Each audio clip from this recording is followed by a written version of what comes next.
屬豬嘅朋友請上座。2026馬年，你哋嘅運勢簡直係氣場全開，無人能敵，因為最大嗰兩粒吉星都喺你度。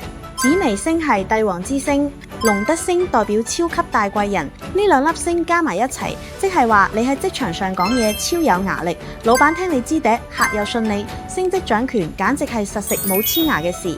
仲有粒地解星，佢係難題終結者，無論遇到幾棘手嘅問題，只要你肯出馬，最後都可以大事化小，小事化無。今年你就係團隊入邊嘅定海神針。不過帝王最怕咩？最怕暴敗。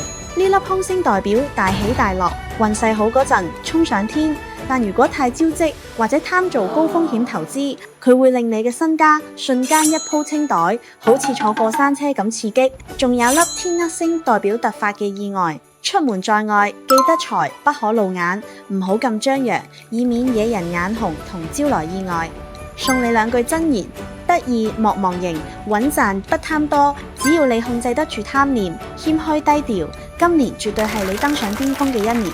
下一集我哋講講2026年沖太歲面臨巨大變動同挑戰嘅生肖鼠。我係吳富容，專業研究數字能量，亦都係數據形象力創辦人。